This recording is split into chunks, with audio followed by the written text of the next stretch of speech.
The wind screamed across the frozen plain, carrying knives of ice through the night. Snow piled against the walls of the colony, white dunes rising higher with each passing hour. The gates were locked, sealed tight with steel and warning lights that glowed red in the storm. Outside those gates, an alien widow stumbled, her arms clutching a small child against her chest. Her breath came in sharp clouds, her body shaking, her clothes too thin for the endless winter. Her people had once been proud, but war had left them broken, scattered and unwanted. Now she was alone with only her child left, and even the colony refused her.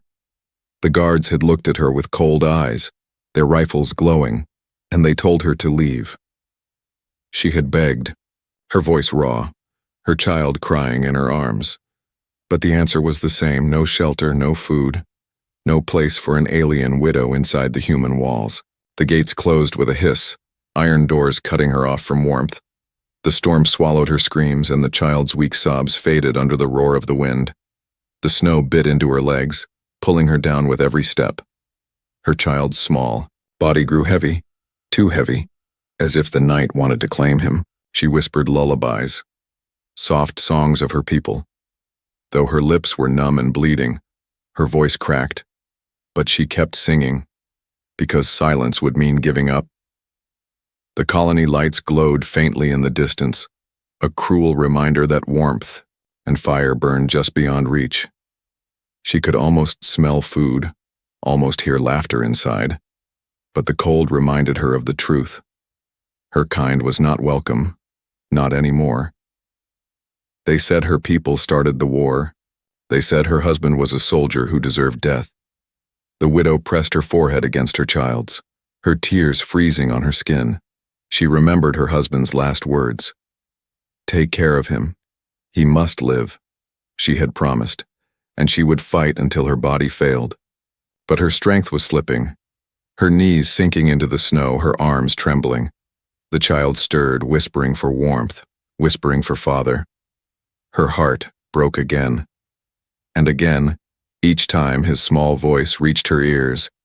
The storm laughed at her weakness, howling louder, shaking the empty huts outside the colony. She looked around. Abandoned homes, broken fences, all left behind after the war. No door opened. No hand reached for her. Windows stayed dark. Curtains stayed shut. Every shadow she saw was only the storm moving. Never a neighbor. Never a friend. They had all chosen silence, chosen fear over mercy. But one window did not stay. Dark, far at the edge of the colony, where the snow piled deepest, a small light flickered. Behind the frosted glass, a human man watched, his face hidden in the dim glow of a lamp. He saw her stumble, saw her child slipping from her arms. The widow did not see him, not yet. She dragged her feet through the snow, forcing herself toward the broken huts. Her breath rattled, her chest tight, her eyes closing again and again. Her legs gave way, and she collapsed, snow swallowing her body. The child whimpered weakly, trying to nudge her awake. Her arms tightened around him even as she fell into the cold. The man in the window clenched his fists, torn between memory and present. He had once worn the soldier's uniform, once fought against her kind. He remembered the screams of war, the orders to show no mercy. He remembered comrades buried in the same snow, and yet watching her now, broken and alone, he felt no hatred, only a sharp ache in his chest. The storm pushed against his walls, and he felt the weight of silence pressing on him. Inside the colony, people pretended not to see, not to hear. It was easier that way, easier to close their doors and hearts, but he could not look away, not from her, not from the child whose cries pierced the night. He turned away from the window, his jaw tight, yet his mind screamed at him louder than the wind. He thought of his own losses, the empty chair at his table, the faces he would never see again. He thought of what it meant to be human, to be more than orders. The lamp flickered once, and his hand rested on the latch of his door. Outside, the alien widow lay half-buried, her child's small hands clutching her coat.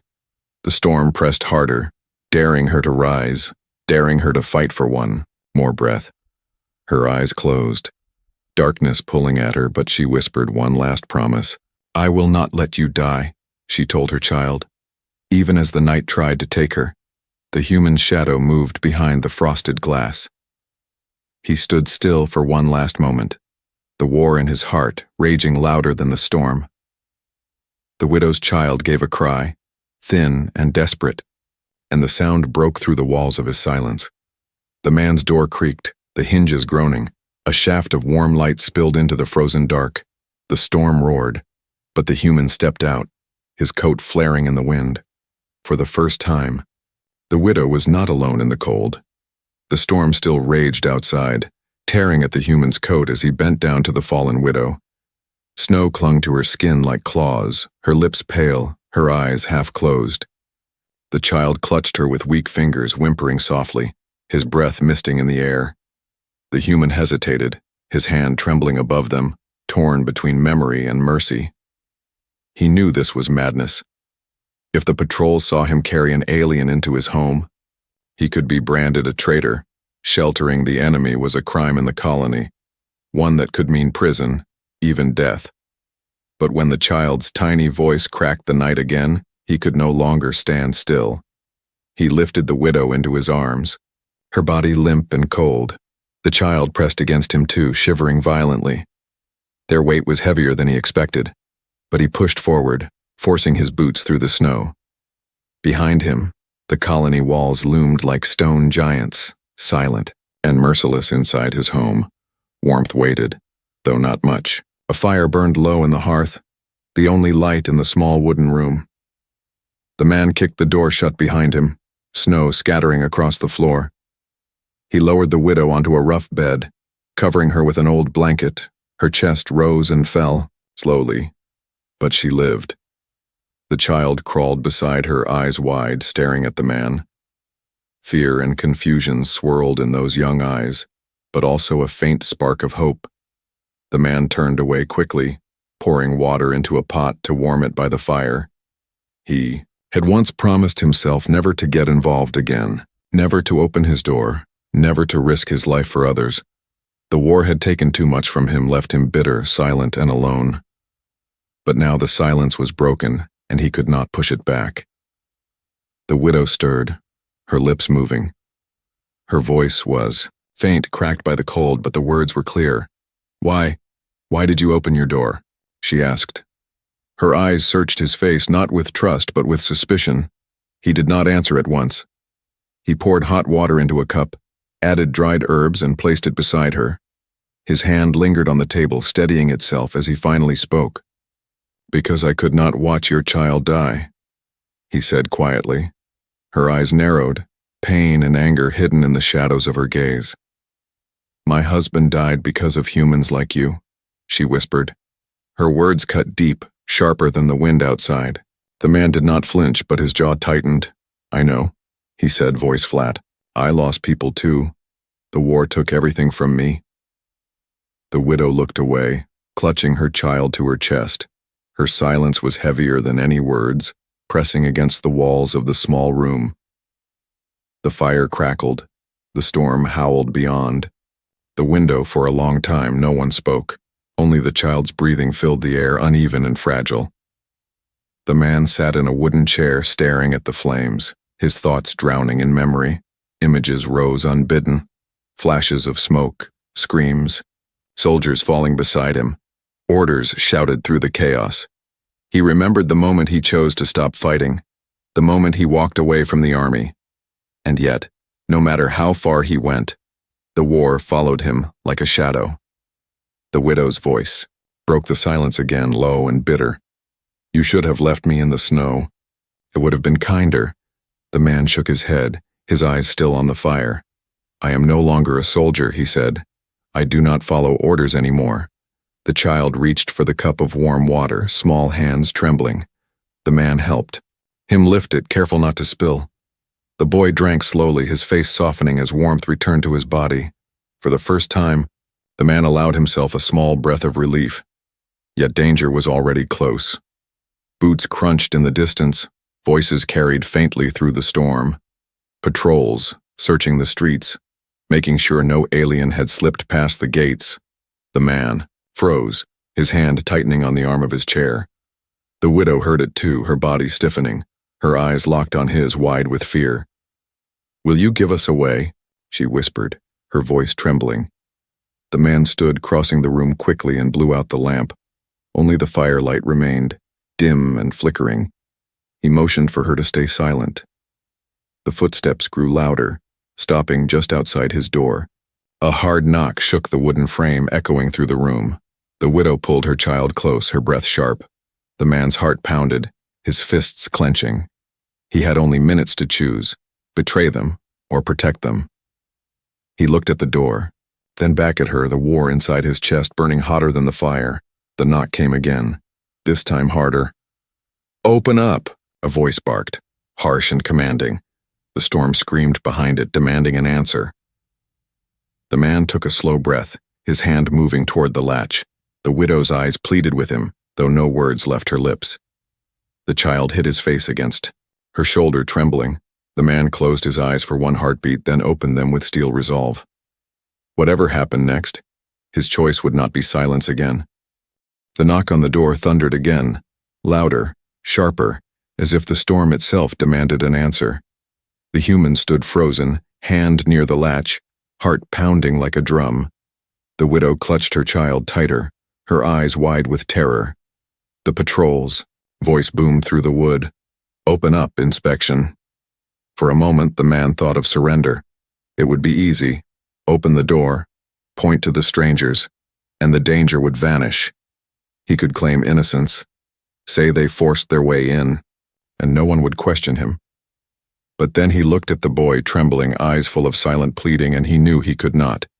He stepped away from the door, signaling the widow to stay silent. Her breath caught in her throat, but she obeyed, pressing her child's head against her shoulder. The man grabbed a heavy pan from the fire and let it clang on the floor. He shouted back, voice calm but firm. "I'm here, just a clumsy mess, nothing more." The patrol outside muttered among themselves. One voice growled, "We heard movement." The man let out a harsh laugh, though his chest ached. "I live alone unless ghosts pay me visits," he said, his tone sharp. Silence followed, heavy, stretching like a blade. Then boots shuffled away, fading into the storm. The man exhaled slowly, his grip loosening, sweat cold on his forehead.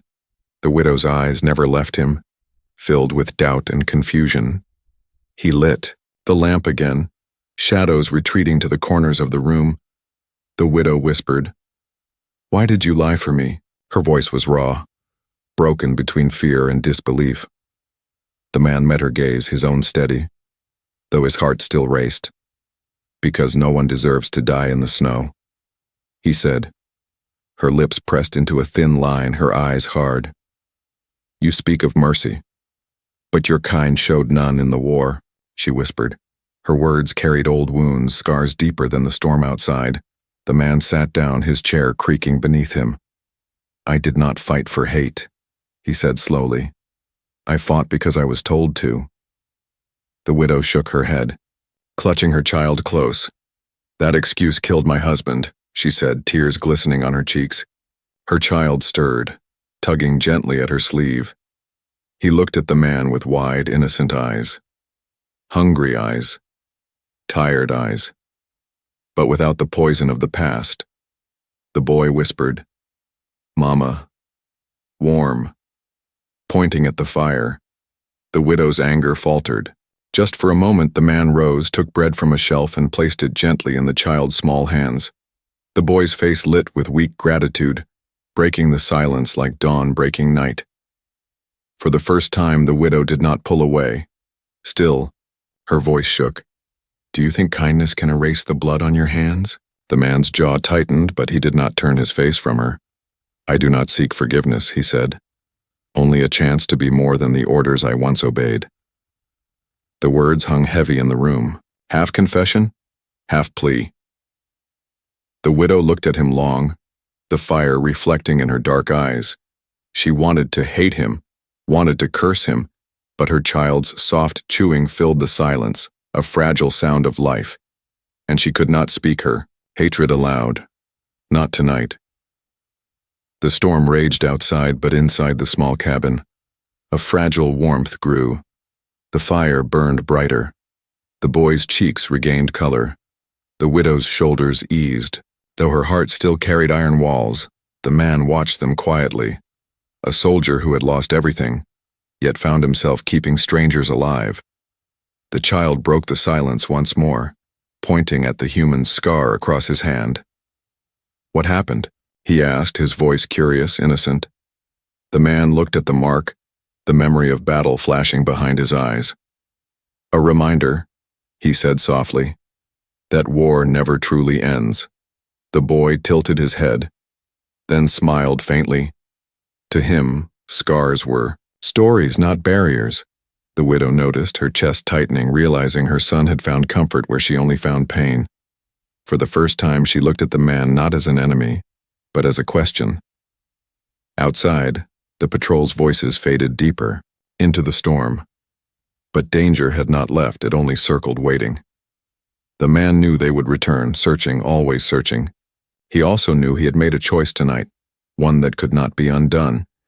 He had chosen to protect them, and that meant more than warmth or bread.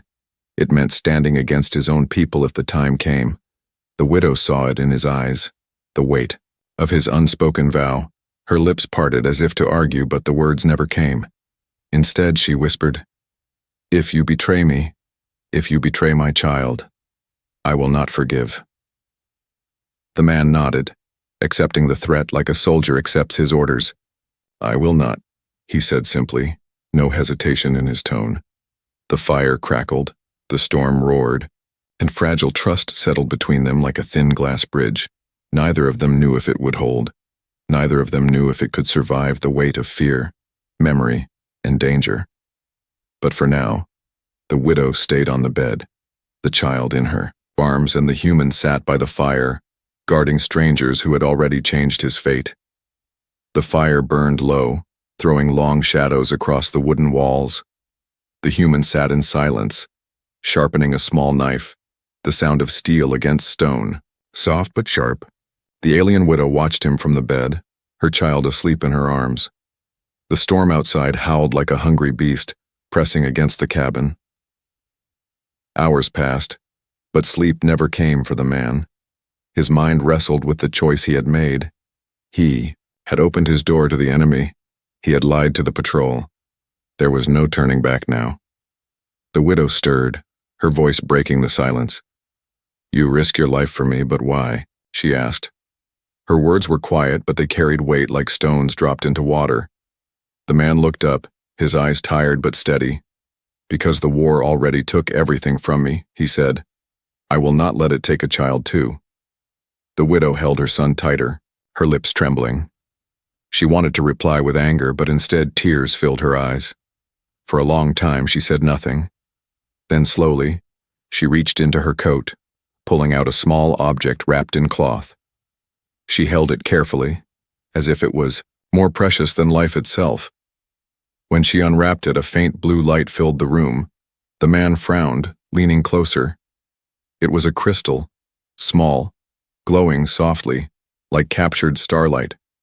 The air around it seemed to hum, the firelight bending toward it. "What is that?" he asked, his voice low, cautious. The widow looked at him, eyes sharp. "This is why they hunt us," she whispered. "This crystal is not only light, it is memory. It holds knowledge of my people." Her voice trembled with fear and pride. The man's hand hovered over it, but he did not touch. He felt its strange warmth even from a distance. "What kind of knowledge?" he asked. The widow's gaze darkened. "It can heal, it can build, it can give energy to a dying world," she said. "But to the colony, to the soldiers, it is only power to be stolen, power to be controlled." Her words hung heavy, heavier than the storm outside. The man leaned back, his heart heavy with the weight of truth. "They would kill you for this," he said, his voice flat. "They already tried," the widow whispered, looking down at her child. Her hands shook as she wrapped the crystal again, hiding its light. "But I cannot let it be lost. It is all that remains of my husband's sacrifice." The man stared at the fire, the crackling wood echoing the turmoil in his chest. He had wanted to keep his life quiet, to live unseen, forgotten by war. But now, in his small cabin, a secret rested that could change everything, and with it the burden of choice grew heavier. He finally spoke, his voice rough. "If they find it here, if they find you here, they will burn me with you." The widow met his eyes, defiant, unflinching. "Then why did you open your door?" she asked. The man clenched his fists, his scarred knuckles white. "Because I could not do nothing," he said, each word slow, heavy. The widow searched his face, and for the first time, she saw not only a soldier, she saw a man fighting his own war inside. Her child stirred, waking, blinking at the fire.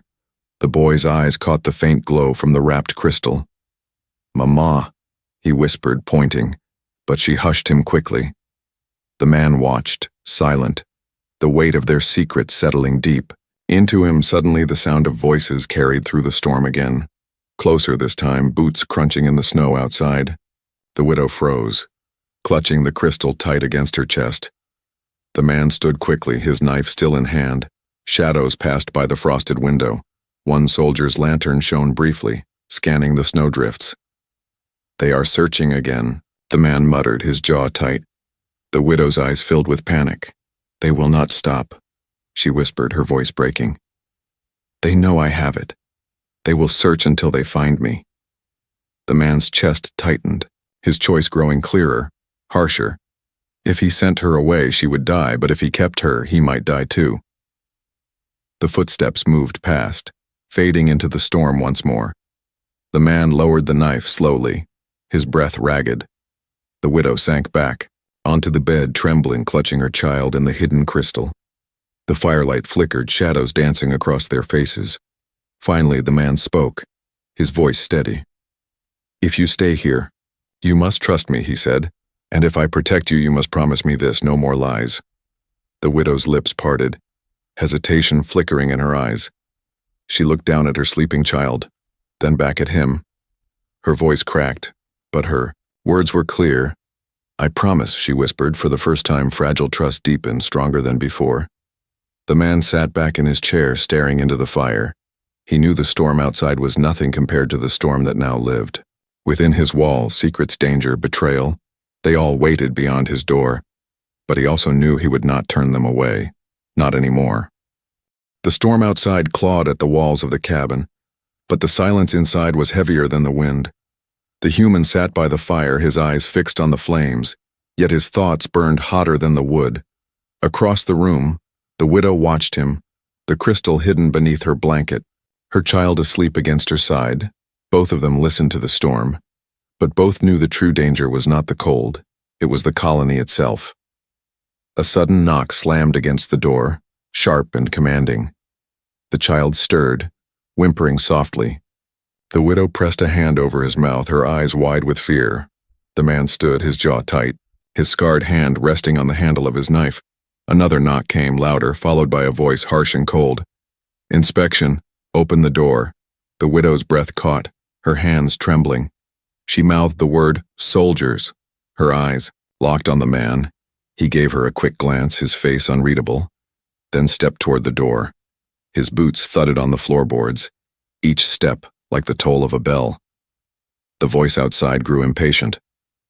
"We heard movement, open now." The man pulled in a breath, steadying himself. If he hesitated, suspicion would grow. If he resisted, they would force their way in. He had seconds to decide, seconds to choose between betrayal and defiance. Finally, he lifted the latch and swung the door open. The storm rushed inside, icy wind biting at his face. Two soldiers stood there, rifles slung across their chests, snow clinging to their helmets. Their eyes scanned him quickly, sharp and suspicious. "Alone?" one soldier asked, his voice cutting through the storm. The man nodded, his tone flat. "Always." The soldier narrowed his eyes, leaning past the doorway, peering into the dim, firelit room. For a moment, the widow's heart stopped. Her body, pressed against the wall, hidden in the shadows, the child stirred, threatening to make a sound. The widow covered his mouth tightly, praying the soldier's eyes would not drift deeper inside. The man stepped sideways, blocking the view, his voice steady. "No one here but me and the storm," he said. The second soldier sniffed the air, his gaze sharp. "Smells like bread," he muttered. The man forced a thin smile, though his stomach twisted. "Even a ghost has to eat," he said coldly. The soldiers exchanged a look, suspicion flickering between them. One leaned closer, his boots scraping the wood. The man's hand clenched near his knife, ready, though he prayed he would not need it. The silence stretched, the storm screaming outside, the fire crackling inside. Finally, the first soldier pulled back, shaking his head. "Nothing here," he said, turning toward the storm. The other gave the man a final look, then stepped away. The door closed with a heavy thud, the latch falling back into place.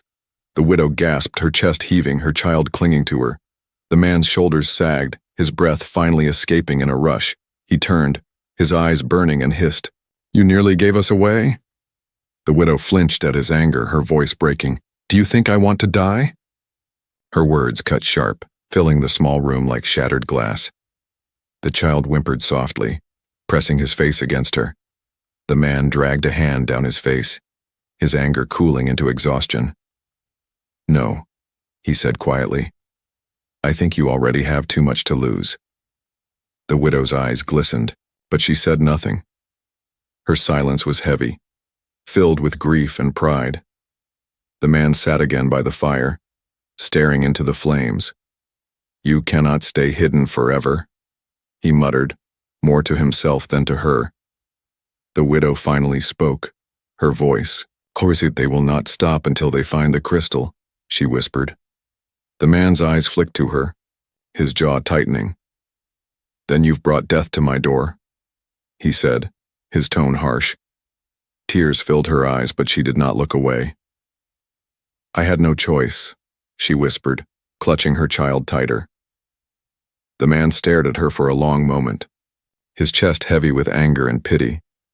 Finally, he turned back to the fire, his voice like stone. "Neither do I." The silence stretched again, broken only by the storm. The child's soft breathing was the only gentle sound in the room. The man's mind churned with memories of war, orders shouted, enemies hunted like prey. And now, here in his cabin, he had chosen to become what his commanders once called a traitor. The widow spoke again, her tone softer.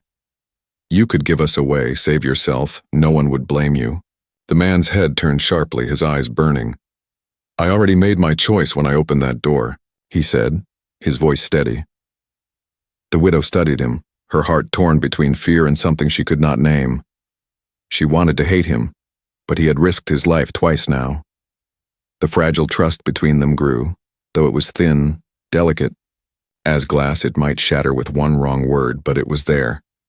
Outside, the storm began to fade, the wind softening, the snow settling. But inside, the true storm still raged. The man knew the soldiers would return, stronger, more suspicious. And the widow knew her secret crystal could not stay hidden forever. The fire burned low, the shadows deepened. The man tightened his grip on the knife, not against her, but against the danger outside. The widow stroked her child's hair, whispering songs of her people. And in that fragile moment, two enemies shared the same fear, the same silence. Neither trusted the other fully. Yet both knew their survival was now tied together. The storm outside might end, but the storm within had only just begun. The storm eased at last, leaving the colony wrapped in heavy silence. Snowdrifts towered against the walls, pale under the faint light of the moons inside the cabin. The fire burned low, shadows trembling across the wood. The man sat with his head bowed, the widow watching him with worried eyes. For hours neither spoke, but both knew the truth. The soldiers would return, stronger, sharper, hungrier for answers. This cabin could no longer protect them, no matter how thick the walls or how hot the fire. If they stayed, discovery was certain, and discovery meant death. The widow finally broke the silence, her voice steady but low. "They will come again, and next time they will not leave without searching." The man lifted his eyes, his face grim. "I know," he said. "That is why you cannot stay here." Her arms tightened around her child, her heart sinking. "Where would we go?" She whispered. "The snow will kill us before the soldiers do." The man looked toward the north window where the mountains loomed far and dark. "There are caves," he said slowly. "Hidden places beyond the patrols. I used them once in the war." The widow's eyes widened, fear mixing with hope. "You would take us there?" she asked, disbelief heavy in her voice. The man nodded, his tone firm. "If you try to go alone, you will not survive. I cannot allow that." Her lips trembled. Though not from the cold, she had not expected this human, once her enemy, to risk so much for her. But before she could answer, the child stirred, whispering, "Mama, hungry." The man stood, slicing bread, handing it to the boy without a word. The small act filled the silence with fragile warmth. Yet both adults knew the shadow of danger pressed harder with each passing moment. The man began gathering supplies: rope, cloaks, dried food, a small lantern. Every movement was quiet, careful, yet heavy with resolve. But the widow's eyes caught something outside the frosted glass. A flicker of movement, quick, then gone. Her breath caught, her hand clutching the blanket around her child. "We are already watched," she whispered, her voice trembling. The man froze, his hand gripping the rope tighter. He crept to the window, peering into the pale light. For a heartbeat, he saw nothing, only the still snow. Then, a shadow shifting near the neighbor's hut, retreating into the dark. His stomach turned cold. "Someone saw us," he said, his voice like stone. The widow's chest tightened, her heart racing. "Will they betray us?" she asked, but deep down she already knew. The man moved quickly, throwing on his heavy coat. "We leave tonight before word reaches the soldiers," he said firmly. The widow held her child tighter, nodding, though fear weighed her down. She rose, her legs unsteady but her eyes filled with quiet fire. Together they packed what little they could carry. Every sound of rope, every rustle of cloth felt louder than thunder. The child clung close, wide-eyed but silent, sensing the weight of the night. The fire died behind them as the man opened the door. The cold struck instantly, sharp as blades. Snow crunched under their boots, the world wrapped in silver silence. The man led the way, his steps steady, guiding them toward the mountains. The widow followed close, her child pressed against her chest, her breath misting in the dark. But the silence broke too soon. Shouts carried across the snow, distant but growing. The man's jaw tightened, his pace quickened. "They know," he muttered. "The betrayal has already begun." Lanterns flickered in the distance. Moving closer, the widow's heart pounded, fear clawing at her chest. "They are coming for us," she whispered, clutching her child tighter. The man turned, his eyes burning with resolve. "We will not let them take you," he said, his hand gripping the knife at his belt.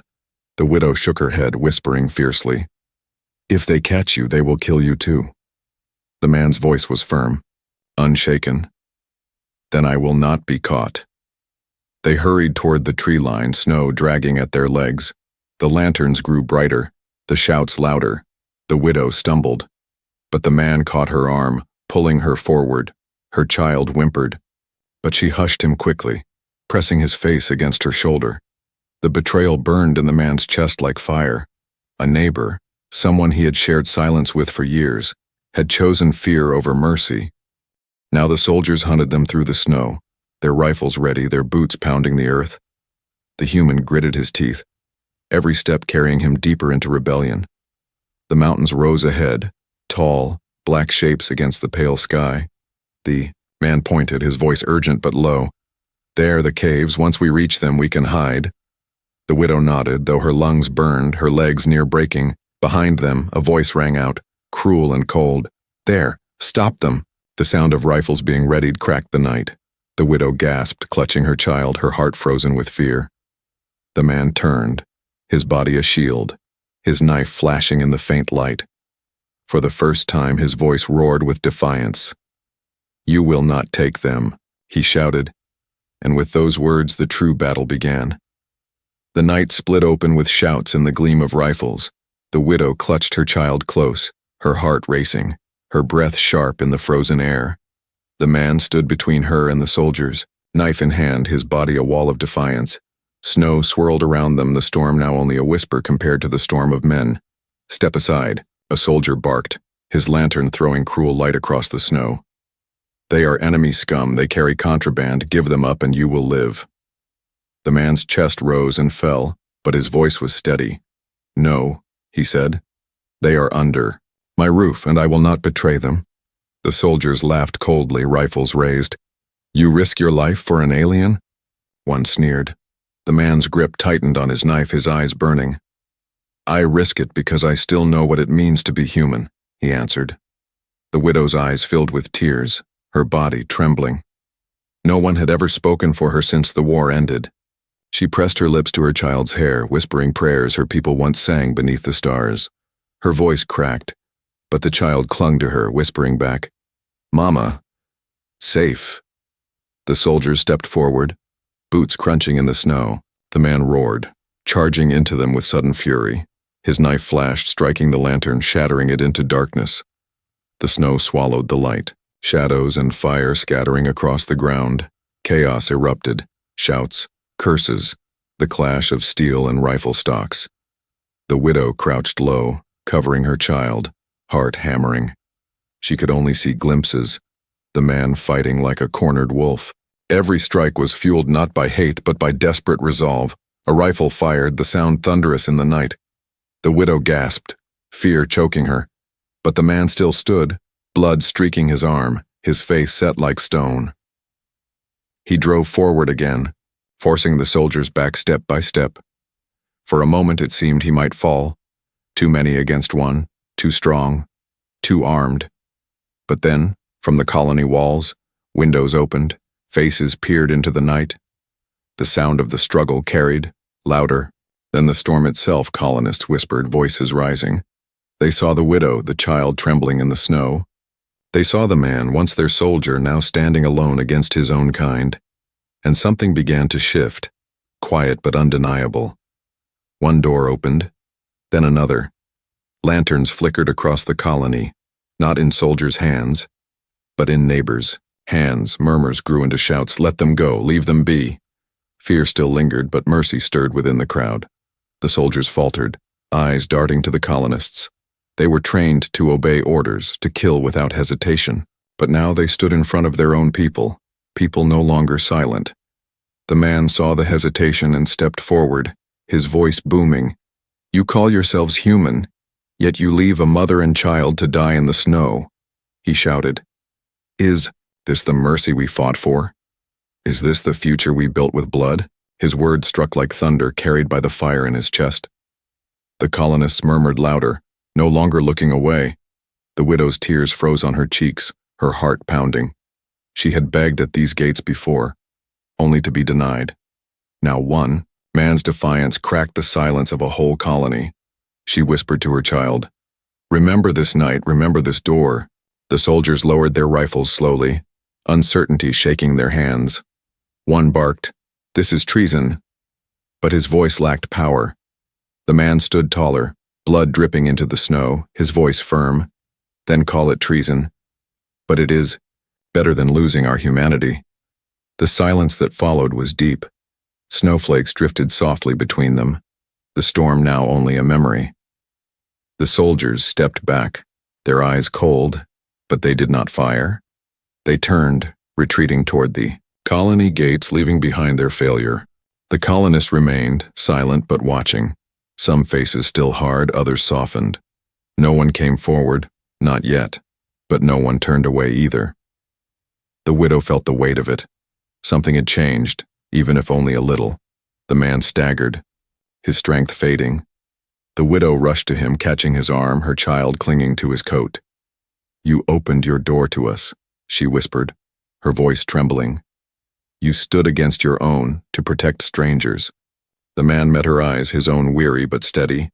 "You are not strangers anymore," he said, his voice rough. The widow's tears fell freely now, but they were no longer only of grief. They were tears of something fragile, something she had not felt since before the war. Hope, the firelight from the cabin, flickered faintly in the distance. The door he had opened still stood wide, warm against the endless cold. The widow looked back at it, then forward into the dark mountains. Whichever path lay ahead, It had been changed forever by one choice. Her child's voice broke the silence, soft but clear. "He opened his door, Mama," the boy whispered. The widow pressed her forehead against his, whispering back, "Yes, and because of that, we still live." The man straightened slowly, pain in every movement, but his voice carried strength as he looked at the colony. "One open door can change everything," he said, and with that he led them forward into the snow, toward whatever future awaited.